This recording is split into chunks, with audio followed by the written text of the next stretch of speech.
Hey, what's up you guys? So today I'm going to continue on with my best of luxury designer handbags sort of mini series. I started this off with the best understated handbags on the luxury market, and I'm going to continue it today with the best mini bags. And this is all just my opinion, and I have so many that I absolutely adore, but I compiled it down to 10, and these are really not in any particular order, but I really do love every single one of these. Some of them I own, some of them I don't, but I definitely would, you know, like to say on a lifetime wish list, these would be totally ones that I would consider, and some of them will overlap in different categories, and you'll sort of know when I start talking about them. I am just gonna pop pictures on the screen like I usually do when I do videos like this, so if you happen to be new here, welcome. My name is Lisa. I do a ton of fashion related videos, everything from the luxury end to the more affordable end, so if you do like videos like that, then I would love for you guys to join my YouTube family, and if you'd like, then hit the subscribe button and the bell so you can be notified every time that I upload. I also have an Instagram, and that is where you can see how I style everything, so check it out if you haven't already. All right, so I'm gonna just jump right in. Like I said, this is in no particular order, and I'm just gonna start with the first one, and it is the Givenchy Mini Noble bag. My favorite thing about this bag is that no one has it. Not no one, obviously people own it, but I don't see this bag anywhere, and I don't know why, because the silhouette of this bag is phenomenal. I've tried it on in the store. It's so freaking cute.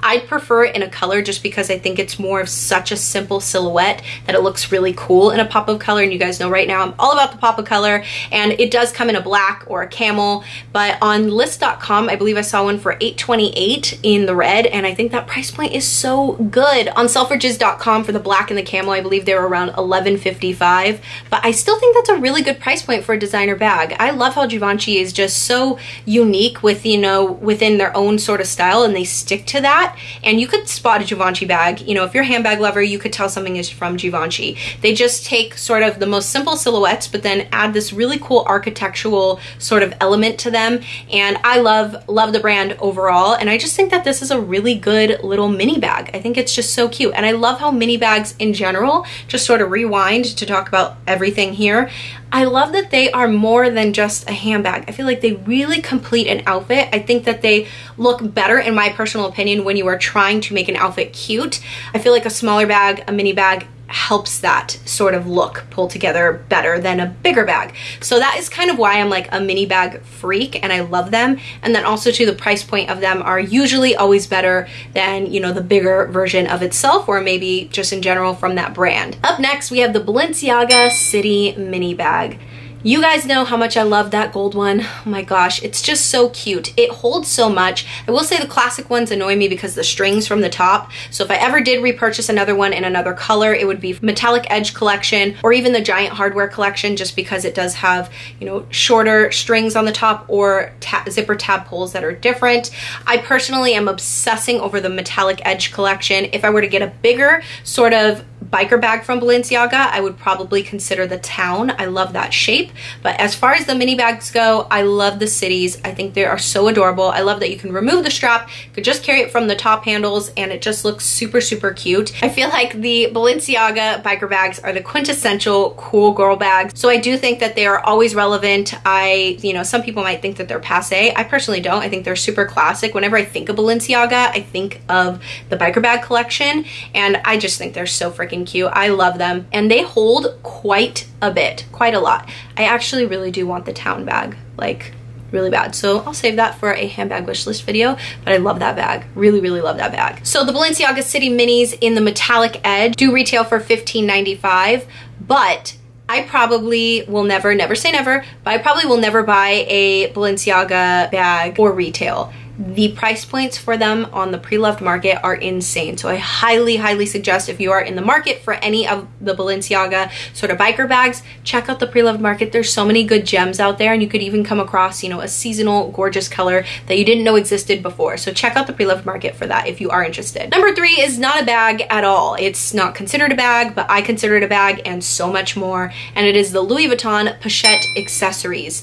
This bag retails for $500, and I did sort of hear rumors that they're discontinuing it, and that makes me so sad because I think it is one of the best the best SLGs that they have because you could do so much with it. Obviously, it's really cute as a little shoulder bag, but you could take the strap off and add whatever chain or strap you want. There's so many out there now because it is more of like a trendy thing to change your straps. But that bag could be a clutch, a wristlet, a crossbody bag, a makeup bag, a catch-all in your bigger bags.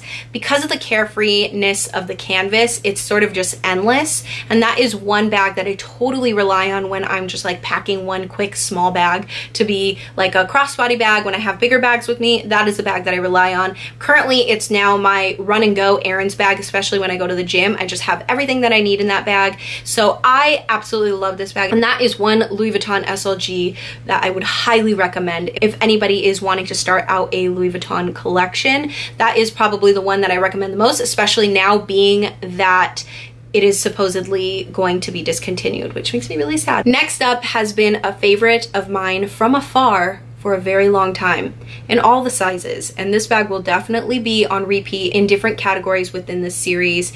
It is the Fendi mini peekaboo bag.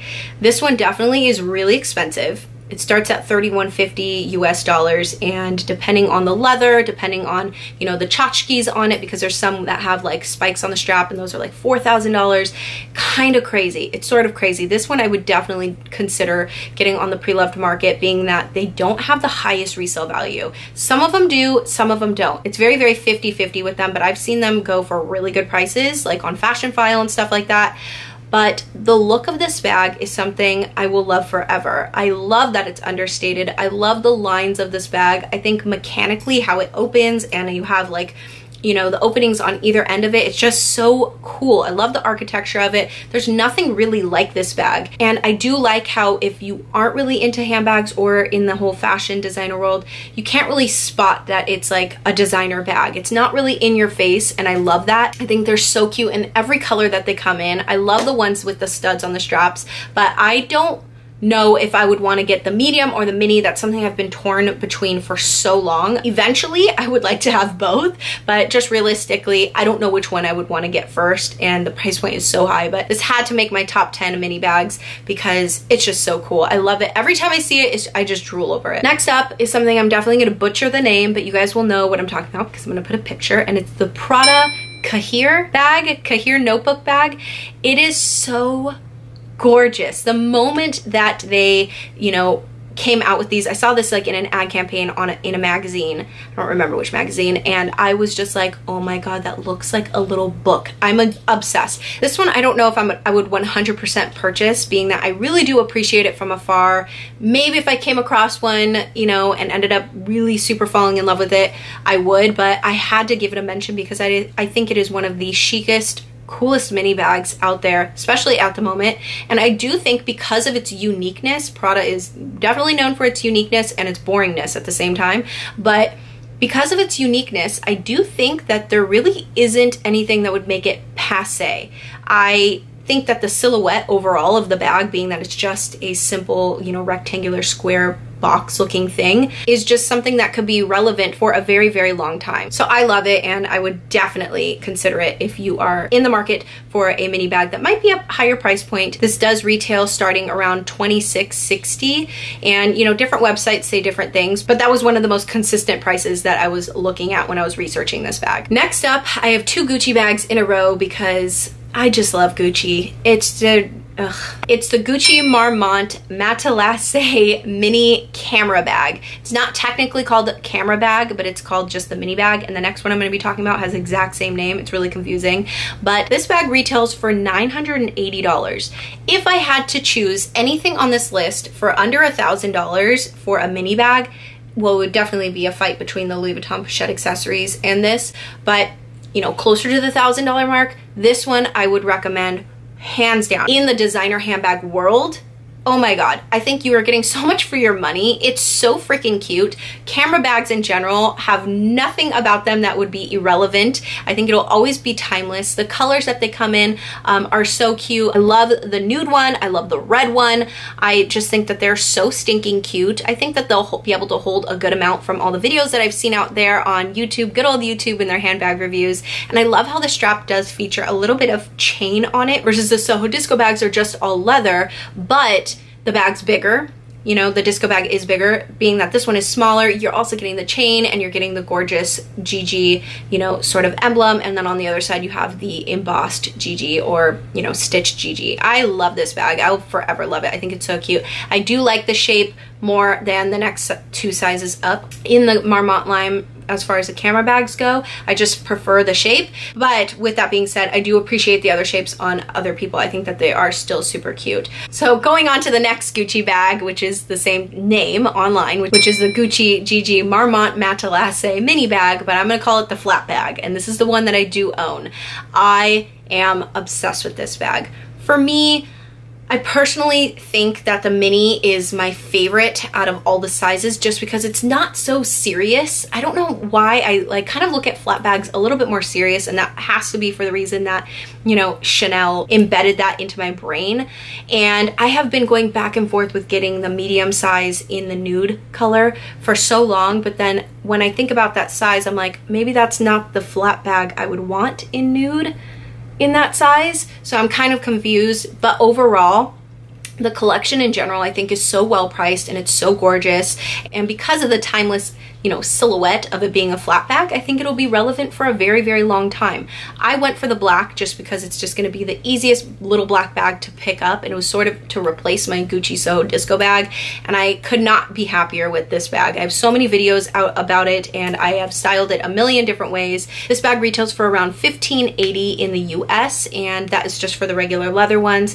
If they had come out with the nude one in the mini, that is the one I would probably would have gotten prior to the black one, because that was the original color that I wanted from this collection in general, but then they just never did. I know they came out in Australia and now they have the super minis in the nude, which I think are really, really cute, but I do prefer the classic mini from this collection. And yeah, I could go on and on and on, but that bag definitely made the top 10 list, and I'm not being biased. I think that bag is amazing. Next up is something that I do think is just gonna stay on a wish list for me, but I had to give it a mention because this is a bag that I've always appreciated the silhouette of, but it was never really my personal style, and it is the Dior Supple Lady Dior, but with the studs.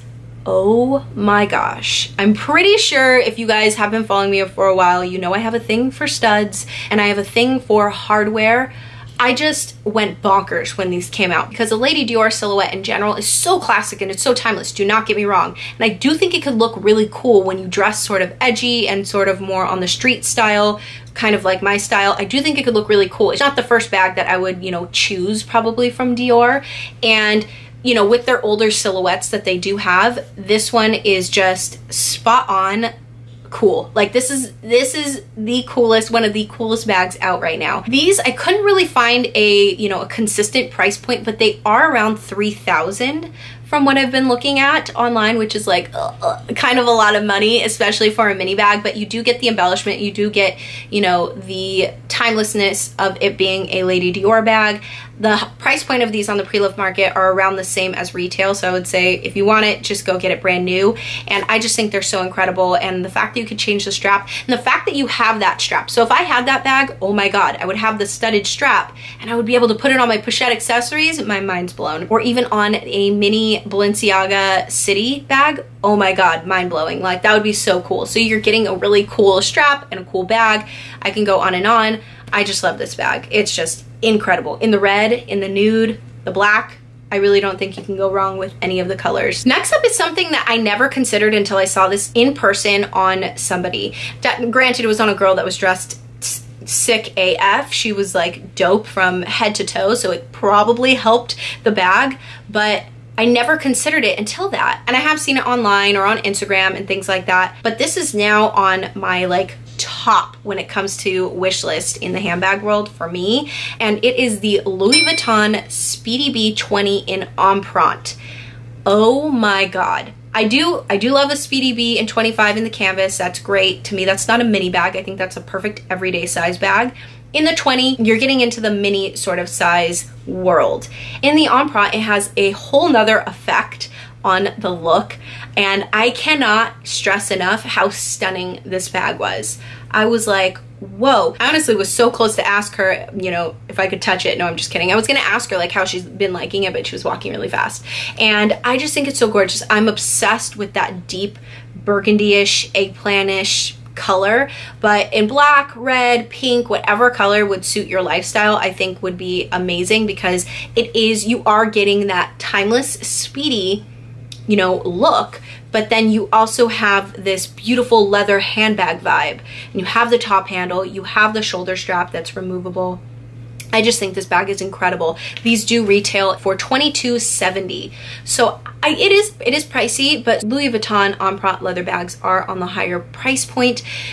So I think it's kind of worth it. This is something I would definitely keep my eyes open for on the pre-loved market, just out of curiosity. If there's something that might come up, that would be cool. I do think that from a few years back, they had a really cool taupe color, which maybe that would be my nude bag. And I've been saying for the past year, I'm on the hunt for the perfect nude bag. And now I'm battling all these different nude bags in my brain. And it's also too, you know, borderline kind of crossing a gray handbag, even though I would want both. I would want a nude and a gray bag. But yeah, that's sort of just where my brain's at. You know, I know I'm digressing. But overall, holy smokes, the Speedy Bandouliere Empreinte in 20 is such a cute mini bag. It's so cute, and it looks so functional too. Last but not least is probably my favorite from the entire list.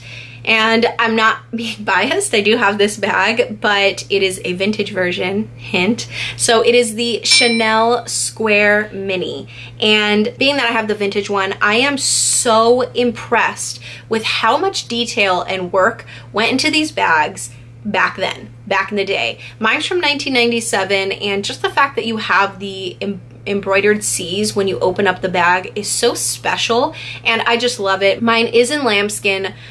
So recently, just sort of quick update, I have been starting to baby the bag a lot more than I like, and it's just really bothering me that I did end up getting a little bit of color transfer on the back. So now I'm like overly careful with it, and it's just sort of annoying, because that was not my intention when I first got the bag. I really wanted to just wear it all the time, and the color does go with everything, oddly. So if I could redo, you know, my whole entire, you know, purchase of getting this bag, I probably would have, you know, waited until I found the perfect red caviar one that was vintage, but those are so hard to find, especially at a price point that would even be, you know, relatively reasonable. And the vintage ones do retail anywhere from between, I've seen some in like decent condition for around $1,500 up to almost like $2,400, $2,500. And then the brand new square minis, which I'm such a fan of too. I am definitely considering a new black caviar square mini. Those retail around $2,900. So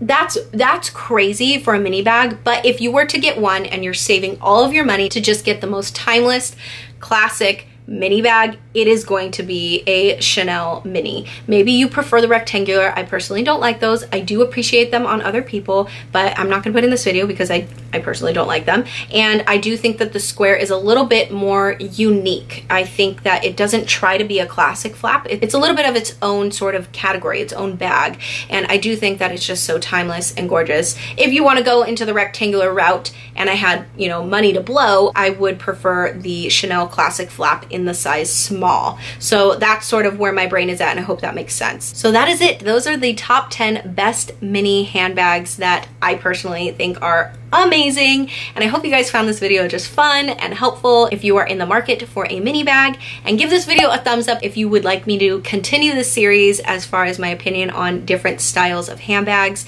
And thank you so much for taking the time to watch this. I will see you guys next time. Bye. Mwah.